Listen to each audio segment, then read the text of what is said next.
దేవుని పరిశుద్ధ నామములో స్తోత్రాలు. ఈ యొక్క పరిశుద్ధ దినములో దేవుని సన్నిధిలో చేరి దేవుని నామమును స్తుతించుటకు దేవుడిచ్చిన కృప కొరకే స్తోత్రాలు. కూడి వచ్చినటువంటి దేవుని ప్రజలకు క్రీస్తు నామములో శుభములు, దైవ ఆశీర్వాదములు. ఇంతకుముందు చెప్పినట్లు ఒక ఆశీర్వాదము కావాలంటే బైబిల్ గ్రంథంలో ఏమని చెప్తుందంటే, కీర్తన 24:2 వ్యర్థమైన దాని మనసు పెట్టగా కపటముగా ప్రయాణం చేయక శుద్ధ హృదయం కలిగి ఉండేవాడు అటివాడు యెహోవా వలన ఆశీర్వాదం నందును. ఎవరు ఈ లోకంలో ఆశీర్వాదం పొందుతారంటే శుద్ధ హృదయం కలిగినటువంటి వారే దేవుని వల్ల ఆశీర్వాదం పొందుతారు. ఒక మంచి ఆశీర్వాదం కావాలంటే దేవుని నుండి మనము పొందాలంటే ఒక మంచి ఆశీర్వాదము పొందాలి.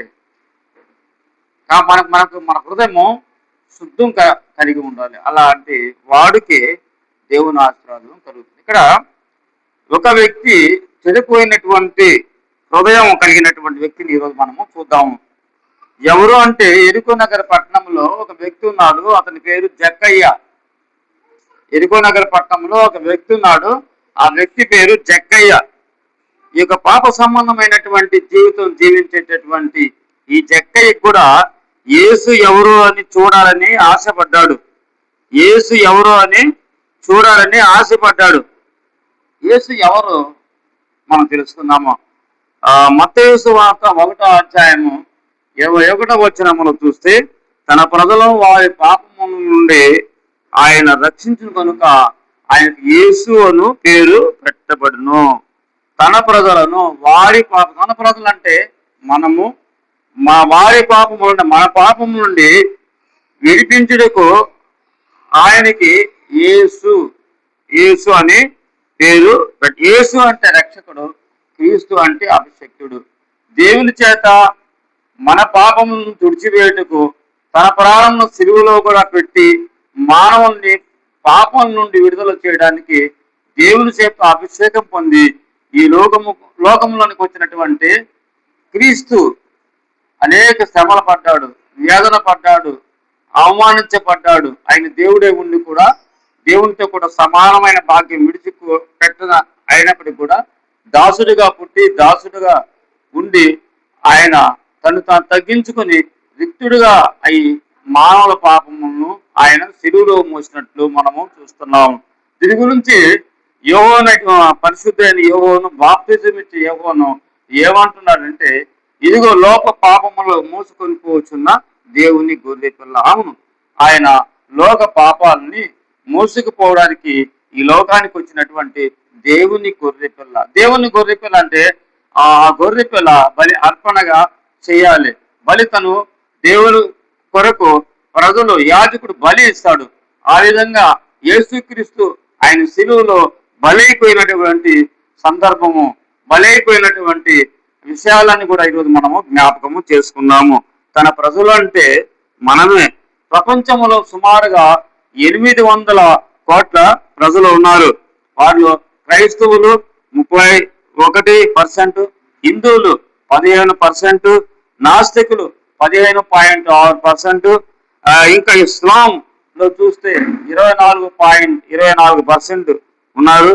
తర్వాత బౌద్ధులు 15%, సిక్కులు 3%, ఇతర చిన్న మతముల వారు చూస్తే 6.47% ఆ కోట్ల జనము ఈ లోకంలో ఉన్నట్లు మనం చూస్తున్నాము.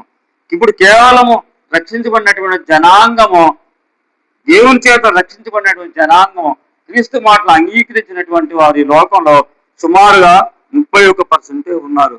ఇంకా కూడా 69% జనం అంతా కూడా క్రీస్తుని అంగీకరించినప్పుడు ఖచ్చితంగా యేసుక్రీస్తు యొక్క రెండవ రాకడ రాబోతా ఉంది. ఆయన ఆర్భాటముతోనూ ప్రధాన శబ్దంతోనూ దేవుని బోరతోనూ పరలోకము నుండి ఆయన ప్రభు దిగి రాబోతున్నాడు. ఇంకా ఎందుకు ఈ యొక్క రాకడ ఆలస్యం చేస్తున్నాడంటే, ఇంకా కూడా రక్షించబడాలని ఇంకా 69% కోట్ల జనము ఆ యొక్క రక్షణ పొందాలని ఆయన రక్షణ ప్రణాళిక ఉందో కనుకనే ఆయన ఇంకా తన రాకడను ఆలస్యము చేస్తూ ఉన్నాడు. దేవుని యొక్క పరిశుద్ధ నామములో స్తోత్రాలు.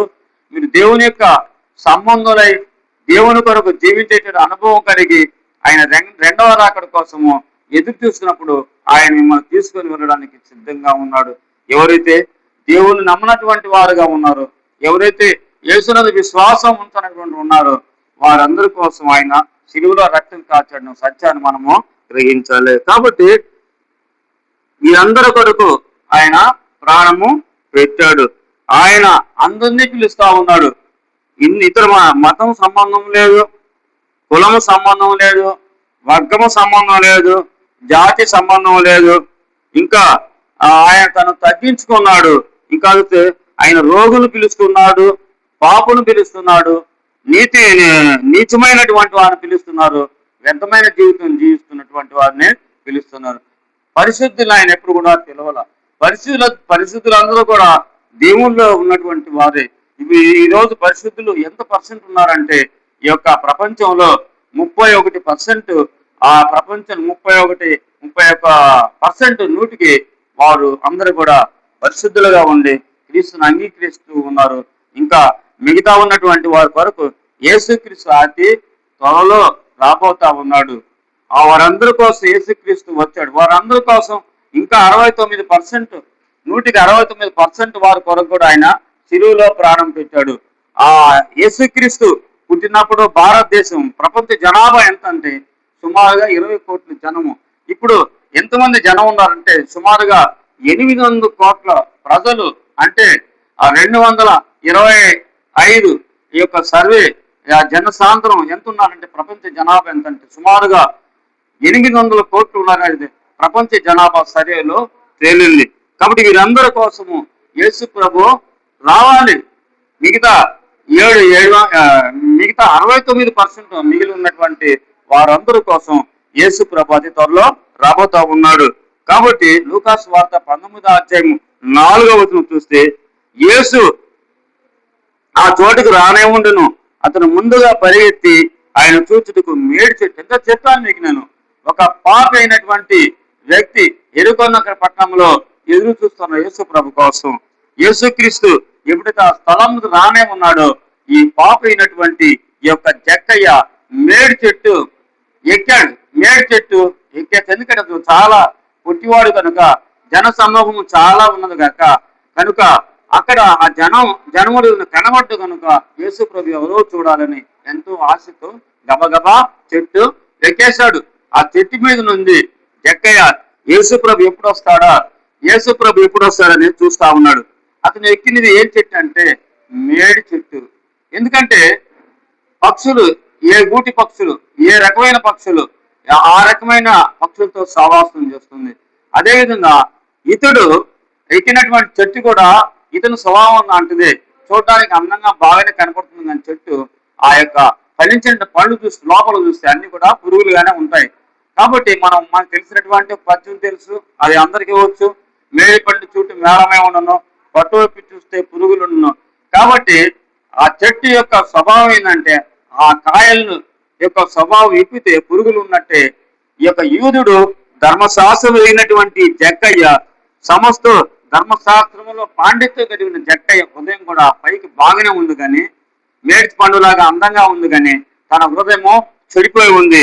ఆ హృదయం నుండి ఏముందంటే దురాలోచనలు, జారత్వములు, దొంగతనములు, లోభములు, కృత్రిములు, చెడుతనములు, అహంకారము, అవివేకము, మత్సరం ఇవన్నీ కూడా నిండి ఉన్నటువంటి హృదయం కలిగిన జక్కయ్య యేసుని చూడాలనుకున్నాడు. పరిశుద్ధుడని యేసుని చూడాలనుకున్నాడు. లోక పాపం మోసుకొని పోతున్నటువంటి దేవుని గోదీపులను చూడాలనుకున్నాడు. అతను మేడి చెట్టు ఎక్కేశాడు. ఈ మేడి చెట్టు ఎరుగో నగర పట్టణంలో కూడా జక్కయ్య ఎక్కినటువంటి మేడి చెట్టు ఎరుగో నగర పట్టణంలో ఇప్పుడు కూడా అదే ఉన్నదే. చాలా సంవత్సరాల క్రితము ఆ యొక్క చెట్టు చుట్టూ కూడా ఆ కంచి వేసి ఎవరిని పోనీయకుండా చెట్టుని ఆ ప్రభుత్వం వారు, ఆ యొక్క ప్రాంతంలో ఉన్న అధికారులు దాన్ని రక్షిస్తా ఉన్నారు.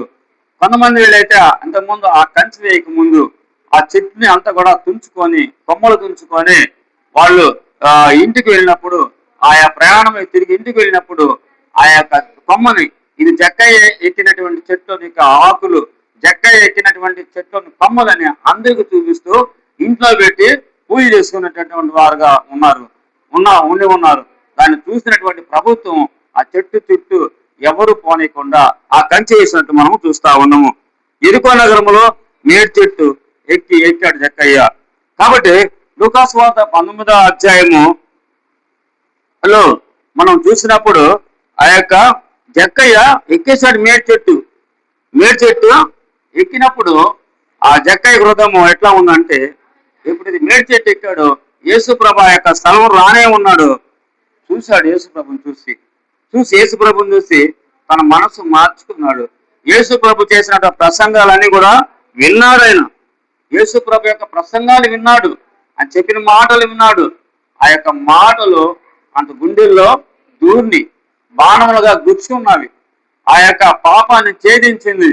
అతని అంతరంగంలో ఉన్న పాపం అంతా కూడా రక్తం ఏ విధంగా బాణం వేస్తే శరీర రక్తం బయటకు వెళ్ళిపోతుందో, ఈ మాటలు లోపలికి వెళ్ళి తనలో ఉన్న చెడు స్వభావాన్ని అంతా కూడా నెట్టివేస్తా ఉన్నాయి.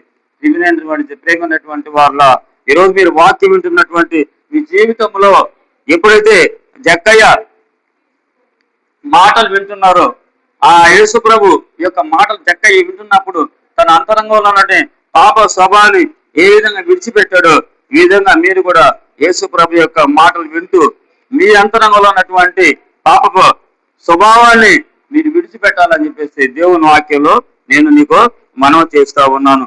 ఎప్పుడైతే జక్కయ్య ఆ యొక్క చెట్టు ఎక్కాడో, జక్కయ్య మనసులో అన్ని కూడా పాపాలన్నీ ఒప్పుకుంటున్నాడని మనం అనుకోవచ్చు.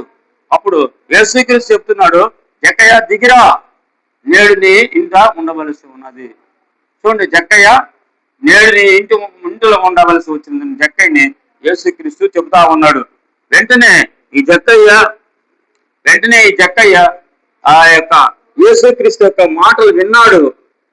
వెంటనే చెట్టు దిగేసి, ఎలా దిగాడు? త్వరగా దిగన్నప్పుడు దిగి ఉంటాడు, గబగబా దిగి ఉంటాడు. మనం అయితే నిదానంగా దిగుతాం. ఎందుకంటే మనం పడిపోతే కాళ్ళు ఎరుగుతాయి, చేతులు ఎరుగుతాయి, మరి దెబ్బలు తగులుతాయి. కానీ జక్కయ్య అలా అనుకోలేదు, వెంటనే దిగేశాడు. దిగి తన ఇంటికి తీసుకొని వెళ్ళాడు. యేసు ప్రభుని తన ఇంటికి తీసుకొని వెళ్ళాడు. జక్కయ్య నిలవబడి, వాడింటి ప్రభువా, ఇదిగో నా ఆస్తులు సగభాగం ఇస్తున్నాను, నేను ఎవరి వద్ద దేన్నైనా అన్యాయంగా తీసుకుని 1కి 4 వంతులు చెల్లిస్తాను అంటున్నాడు. 1కి 4 వంతులు చెల్లిస్తానంటుంది. పాప సంబంధమైనటువంటి జీవితం జీవించాను ప్రభువా, ఇదిగో నా ఆస్తులు సగభాగం ఇచ్చేస్తున్నాను అని జక్కయ్య దేవునితో నిబంధన చేసుకున్నాడు, పాపములు ఒప్పుకుంటున్నాడు. మనము యేసుక్రీస్తుని అంగీకరించినప్పుడు మనలో పాపం ఉండకూడదు. ఎందుకంటే బైబిల్ వాక్యం చెప్తుంది, మన పాపం మనం ఒప్పుకునేలా ఆయన నమ్మదగిన వాడు, నీతిమంతుడు గనుక సమస్త దుర్నీతి నుండి తొలగించును. మన దుర్నీతి నుండి మనం తొలగించబడాలంటే మన పాపంలో మనము ఒప్పుకోవాలి. చాలా సందర్భాల్లో మనము దేవుని నుండి ఆశీర్వాదం పొందలేకపోతున్నాము. కారణం ఏంటంటే దేవుడితో ఆశీర్వాదం ఇవ్వడానికి సిద్ధపడి ఉన్నాడు. మన అంతరంగంలో ఏముందంటే పాపం ఉంది. మనము ఆయన ఇవ్వగలిగినటువంటి ఆశీర్వాదం ఆయనకుండి నీ దగ్గరకు వచ్చినప్పుడు నీ అంతరంగంలో పాపం ఉంది. ఆ పాపము నిన్ను ఆ యొక్క ఆశీర్వాదం పొందకుండా అడ్డగిస్తుంది. యెషయా గ్రంథం 59వ అధ్యాయం 1వ వచనములో, రక్షించబడుకున్నట్టు యెహోవాస్తవం కూర్చు కాలేదు, విననేరుకున్నట్లు ఆయన చెవులు మందము కాలేదు, కానీ నీకును ఆయనకును నీ పాపములు అడ్డం వస్తున్నవి. ఒక ఆశీర్వాదాన్ని పొందాలంటే దేవుని దగ్గర నుండి మనలో పాపము లేకుండా మనం చూసుకోవాలి. పాపము లేకుండా ఆయన సన్నిధిలో కూర్చొని ఏడ్చి కన్నీరు పెట్టినప్పుడు నీకు ఆయన నుండి ఒక ఆశీర్వాదము వస్తుంది. ఒక రాజు అయినటువంటి హిజ్కియా విషయంలో చూస్తే, ఇంకా 3 దినాల్లో చనిపోతామని చెప్పి ప్రవక్త అయినటువంటి యెషయాతో వర్తమానం పంపినప్పుడు ఆయన నడించాలలో కూర్చొని దేవుని సన్నిధిలో, యెహోవా యథార్థ హృదయుడినై నీ సన్నిధిలో ఎట్లా నడుచుకున్నాను, కృపను జ్ఞాపకం చేసుకున్నప్పుడు ఆ కన్నీరు విడిచినప్పుడు దేవుడు ఆ కన్నీరు చూశాడు. ఎందుకంటే యథార్థ హృదయము, మంచి హృదయము, దేవునికి ఇష్టమైన హృదయంతో ఆయన్ని ప్రార్థన చేశాడు కనుక హిజ్కియా ఆ కన్నీరు దేవుడికి కనపడింది. ఆ కన్నీరు చూసి దేవుడు ఆ యొక్క వ్యక్తిని ఆశీర్వదించాలనుకున్నాడు. మరలా యెషయాతో చెప్పాడు, వెళ్ళి నా భక్తుడైనటువంటి రాజుతో మాట్లాడు, నీకు 15 సంవత్సరాలు ఆశిస్తున్నాను, అదే కాకుండా నీ శత్రులు నీ మీద పోరాటం చేస్తున్నటువంటి వారి మీద కూడా నేను విజయం కల్పిస్తానని చెప్పేసి కూడా దేవుడు ఆశీర్వాదం పంపించాడు. ఇక్కడ జక్కయ్య అయితే, ప్రభు ఇదిగో నా ఆస్తులు సగభాగం ఇస్తున్నాను, అన్యాయంగా సంపాదించిన ఆస్తులు 400 ఇస్తున్నానని జక్కయ్య తన ఇంటికి వెళ్ళినప్పుడు ఆయన అన్ని ఒప్పుకున్నప్పుడు దేవుడు ఏం చేశాడంటే, యేసుక్రీస్తు ఏం చేశాడు, నేడు ఇంటికి రక్షణ వచ్చి ఉన్నది, ఇంటికి రక్షణ వచ్చింది. ప్రపంచంలో అన్నిటికన్నా విలువైనది రక్షణ. అన్ని మతాల వాళ్ళు అన్ని మార్గాల్లో వెతికేదంతా కూడా రక్షణ. కొంతమంది కాశీకి వెళ్ళి రక్షణ కోసం వెళ్తున్నారు, కొంతమంది ఏమంటే కొన్ని పుణ్యక్షేత్రాలు వెళ్తున్నారు రక్షణ కావాలని చెప్పి, కొంతమంది ఏమంటే ఎన్నెన్నో పుణ్యక్షేత్రాలు తిరిగి రక్షణ కోసం అలసిపోయినటువంటి ఉన్నారు. కానీ మొదట రక్షణ ఎక్కడికి కావాలంటే మనము దేవుని సన్నిధిలో నిలబడి మన పాపమును మనం ఒప్పుకుంటే దేవుడు మనకి పాపములు క్షమించి మనకి రక్షణ మార్గాన్ని ద్వారము తీరుస్తాడు. యేసుక్రీస్తు దగ్గర నిలబడి జక్కయ్య నీ పాపిని ఒప్పుకున్నాడు కనుకనే నేడు ఇంటికి రక్షణ వచ్చి, ఈరోజు ఇంటికి రక్షణ కావాలంటే ఇదిగో నీ పాపమును ఒప్పుకో, నీ పాపము విడిది బయటరా. యేసుక్రీస్తు నీ హృదయాన్ని తడతా ఉన్నాడు, నీ అంతరంగా ఉన్న పాపాన్ని విడిచిపెట్టు. ఈ పాపాన్ని విడిచినప్పుడు నువ్వు చక్కగా దేవుని చేత దీవించబడి నువ్వు ఆశీర్వాదం పొందుతావు. మొదటిసారి ఆయన పాపులుగా వచ్చాడు, యేసుక్రీస్తు పాపుల కొరకు వచ్చాడు. రెండవసారి పరిశుద్ధులుగా పరిశుద్ధుల కొరకు రాబోతున్నాడు. ఇప్పుడు రాసిన పత్రిక 9వ అధ్యాయము 28వ వచనంలో ఎవరైతే పాపము లేకుండా తన కొరకు కనిపెట్టుకుని ఉంటారో వారి రక్షణ నిమిత్తం ఆయన రెండవసారి రాబోతా ఉన్నాడు. ఇదిగో ఆయన త్వరలో రాబోతా ఉన్నాడు. రాజ్యముల మీద, జనాల మీద, అక్కడక్కడ భూకంపాలు, కరువులు, యుద్ధాలు అన్ని కూడా ఆయన రాకడకు చూస్తున్నాయి. మత్తయి సువార్త 24వ అధ్యాయం రాయబడి ఉన్నది. కాబట్టి రాకడ అతి త్వరలో రాబోతా ఉంది. 1, 2, 3, 4, 5 ముద్రల్లో ఇవ్వబడ్డాయి. ఇప్పటికి 6వ ముద్ర కూడా ఇవ్వబడింది. 7వ ముద్రకి దగ్గరగా ఉన్నాము. ప్రియులారా, మీరందరూ కూడా దయచేసి దేవుని నమ్మకం ఉంచి విశ్వాస సంబంధమైన జీవించండి. మీ పాపం దేవుని సందులో ఒప్పుకోండి, పాపాలను విడిచిపెట్టండి. దేవుడు మిమ్మల్ని బాగా దీవించి ఆశీర్వదిస్తాడు. జక్కయ్యని దీవించి ఆశీర్వదించిన దేవుడు ఈరోజు నిన్ను నన్ను కూడా దీవిస్తాడని చెప్పి దేవుని మనం చేసి వాక్యాన్ని ముగిస్తాను. ప్రార్థన చేసుకుందాము. ప్రేమ కలిగిన పరిశుద్ధురా, నమ్మకమైన దేవ, యేసుక్రీస్తు ప్రభునామములో స్తోత్రాలు తండ్రి. నీ దైవ సన్నిధి మాతో ఉంచి బలపరచమని, నేను భయభక్త నమ్మకమైన జీవితం సహాయం చేయమని ఘనత మహిమను నీకే ఆరోపిస్తూ యేసుక్రీస్తు ప్రభునామములో ప్రార్థిస్తున్నాం తండ్రి. ఆమేన్.